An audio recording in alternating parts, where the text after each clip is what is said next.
The press darlings, the press darlings, press darlings. Welcome to the last newspaper of 1977.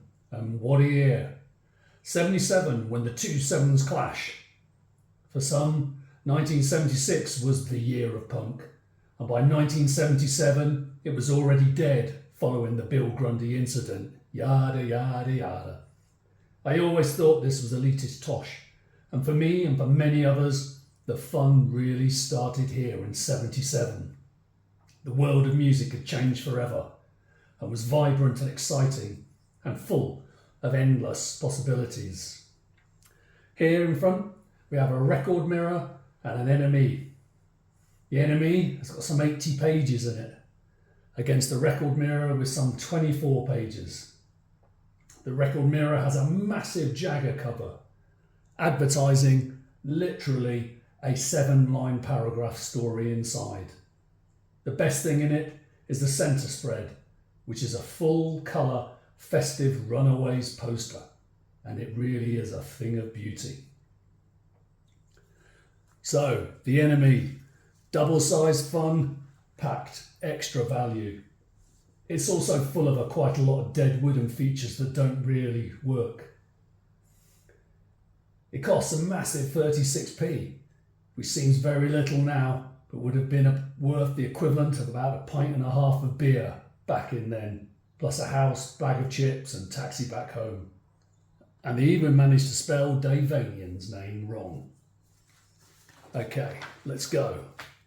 The charts. Comes as no surprise that we finish off the year with Mull of Kintyre still at number 1 for the second entire millennium. There's also mentions though for Jonathan Richman, Boomtown Rats and Elvis Costello. And bizarrely down there, the band with their Hey Little Girl made it into the charts. The band actually pretty much split up straight after this and changed all their members. Also in there is Bob Marley's Peen to punk rock, name-checking a load of punk bands with Punky Reggae Party. Over on the LP side, Disco Fever, still of course number 1. That's been there also for eternity. But hanging in there still are the Stranglers with No More Heroes and the Pistols with Never Mind the Bollocks. Over to the news desk. The big item here is the Sex Pistols playing on Christmas Day at Huddersfield Ivanhoe's Club.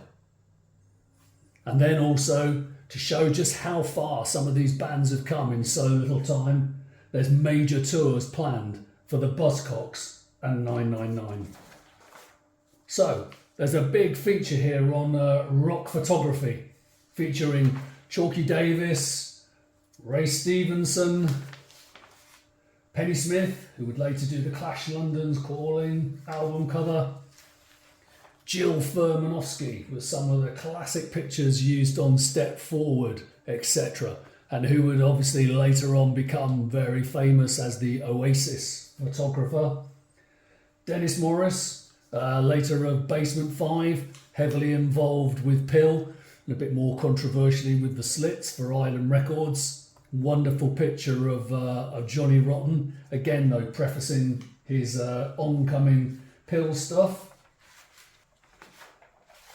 There's a feature there on Ian Dury. Doesn't actually tell you very little about him. In fact, it's a pretty worthless interview, but there's some absolutely fantastic pictures here, courtesy of Penny Smith. Rolling on. Again, it's like a filler. This is the one with Dave Vanian and Ian Dury in a mock horror story kind of plot. In other words, pretty crap. Down here, wonderful advert for the Cortinas' second single, Defiant Pose.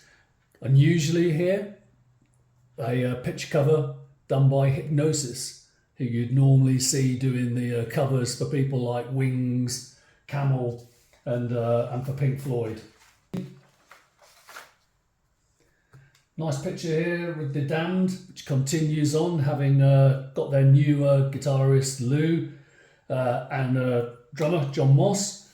Here they're pictured with Lowell Cocktail on the saxophone and drummer Nick Mason, who actually produced the album.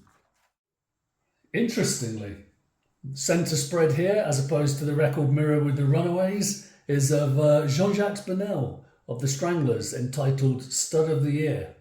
So here, ladies or gentlemen or whatever you are, feast your eyes on the naked J.J. Burnel, captured of course by Penny Smith.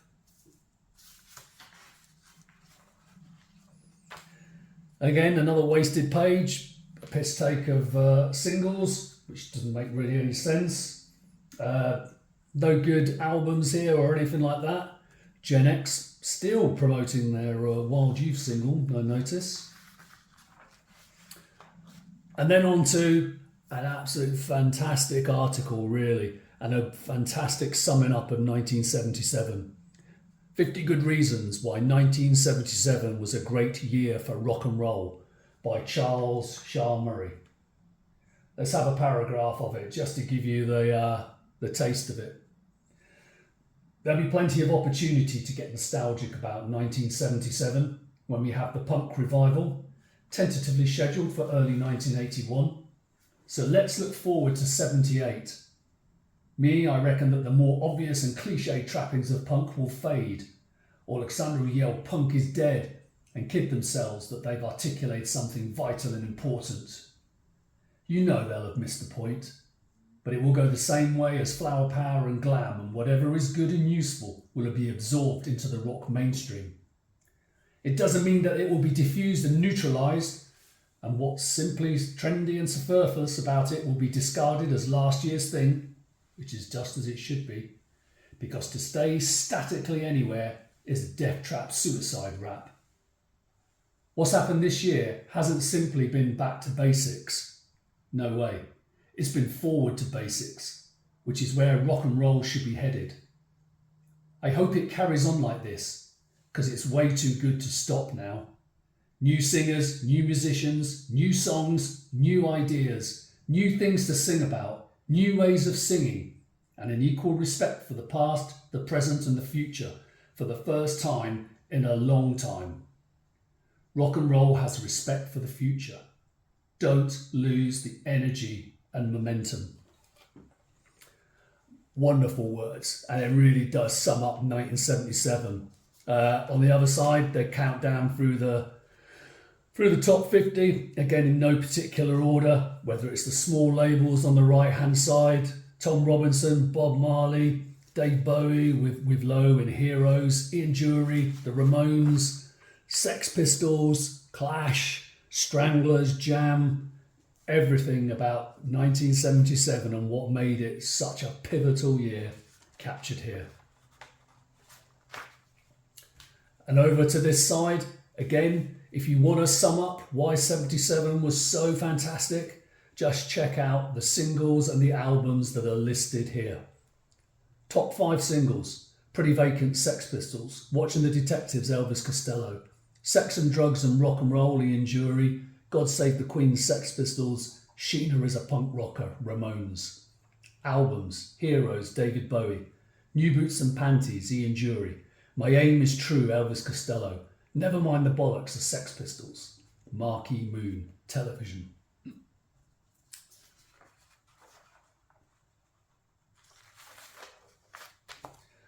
And so on to Lester Bangs and the final part of his Clash features. It's a massive 6 pages of the Clash devoted over 3 editions of the NME. This one's again on the road with Clash, and this one finds our Lester contemplating what's different about their band and their lofty ideals and dedicated closeness to the fans. This one, though, has an unsettling incident. 2 girls and a boy are hanging around the band when a food fight is started by the Clash's driver and a roadie. Some food gets on one of their jackets and they pick on the young male punk fan, even attacking him. Lester Bangs watches as Cinnamon does nothing as he's scared of the two. It's a telling moment that sours the tour for Bangs. Jones is unhappy when he's told later. Strummer asks Bangs why he's causing trouble. The young male punk who works at a hotel in Torquay explains what's wrong. They don't realise, he says, is that when they throw food all around like that it's somebody like me who's got to get down on his hands and knees and clean it up. For a moment, the facade of the Clash as a more realistic new wave vanguard of bands shows them to be no better or worse than Led Zeppelin and any of the big bands, with their thuggish entourage. However, as usual, Lester sometimes manages to pick an absolute classic description that sums a lot of things up, and in this instance, it's his ability suddenly to grow to love punk girls. I experienced a revelation of sorts at the after-gig party. I'm loath to confess it, but I must say that try as I might, I have never been able to find punk girls sexy. But now, in the disco upstairs with Don Letts manning the turntable, alternating punk and reggae at mind-melting volumes, a whole pack of punkettes got out on that dance floor and started pogoing away. And well, suddenly it all began to make real tight sense. In fact, it was one of the highlights of my trip. I tried dancing a little bit, but mostly I just had to stand there and stare, as one girl in black leather did James Brown steps, while Ariana of the Slits, in all sorts of rags and a fishnet shawl, hopped high-footing round the dance floor like some incredible mix of Spider and strutting. And the drummer from the Loos walked around the floor on her knees, then got down on all fours and walked the dog for real, as my eyeballs and then brains fell out a little at a time. I suppose all you English tots are used to this sort of thing and blasé, but for this American, it was Todd Browning's freaks doing the Cretan hop in the hypno-tantalising, pulsating flesh. Like if anybody starts asking me about the sociological significance of all this punk stuff, I'm just going to flash back to that Loos drummer, down on all fours, marching in circles, recalling most vividly her face, as she did so the fact that it was serene, blank, unconcerned, totally unself-conscious.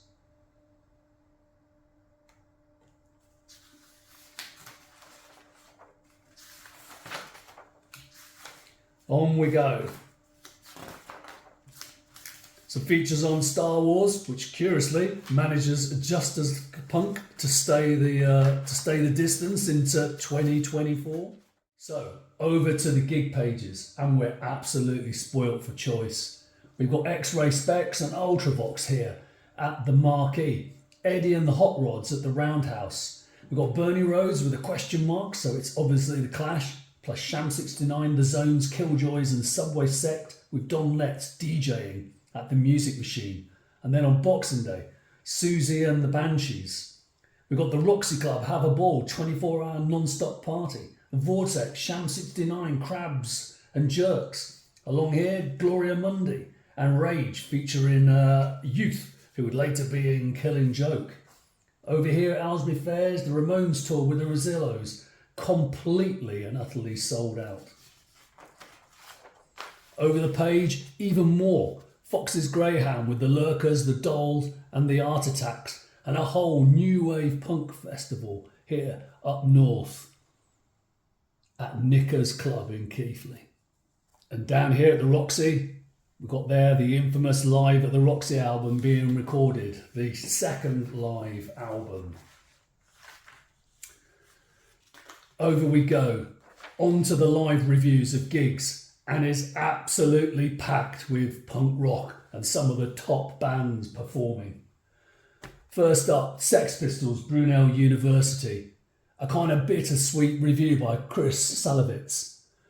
The Pistols are under pressure, paranoid, hemmed into a corner, doing their last tour before they head off to the States and almost ready to implode.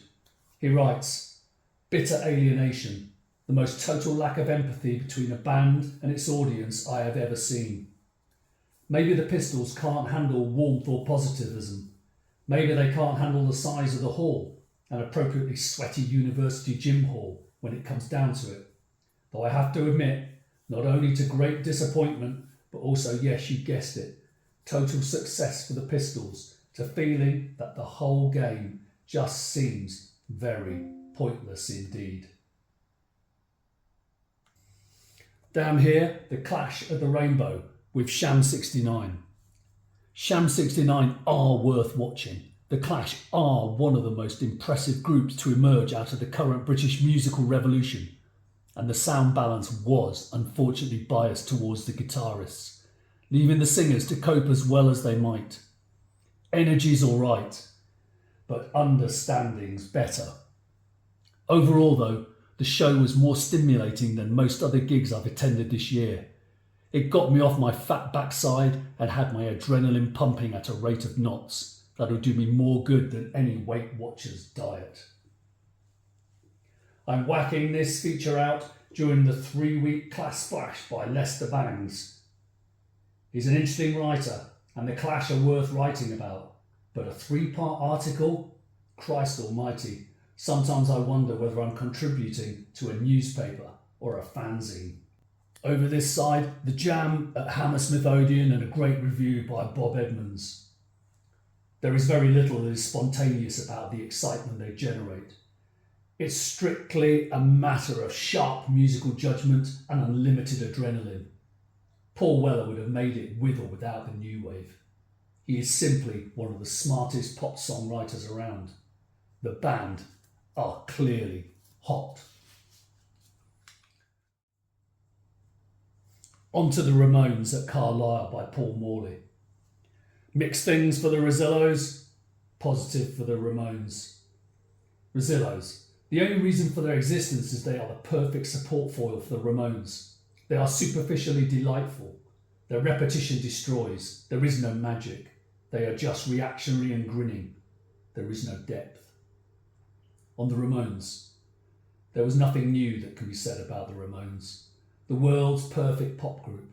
They're funny, melancholy, forceful, hateful, disinterested, loving and lovable. Each song creates its own atmosphere, says so much. Oh, these spoilt brats, mean, tough, casual goons, how do they do it? The magic is so elusive. The Ramones are the most alarmingly abstract outfit about. On the other side, at the Roundhouse, the Buzzcocks with Siouxsie and the Banshees, worst and penetration in support. Kim Davis gives the worst and Siouxsie and the Banshees short shrift. Siouxsie, the worst, and other bands in that particular kitchen tend too often to create rather than illustrate tedium. Their message may be valid. The questions they pose may be important, but they seem to have no answers. As usual though, absolutely amazing picture of Siouxsie. Kim Davis on the Buzzcocks. They now play a set which for variety, courage, intelligence and unaffected musical polish leaves any other group about 2 years behind. They capture frustration, anxiety and apathy, but with their energy and exuberance seek to lift the audience rather than just let them wallow. Like the Clash, the Buzzcocks are a positive force. New music for new people. Onto the letters page and some feedback on the Lester Bangs Clash features. Says 1. The Lester Bangs article on the Clash was the worst piece of self-indulgent masturbation I'd read in a long time. Another one. Lester Bangs article on the Clash was not so much more than a load of hero-worshipping bullshit. And on that note, we leave 1977 and a whole new world of power pop and post-punk that will become obvious in 1978. The press darlings, press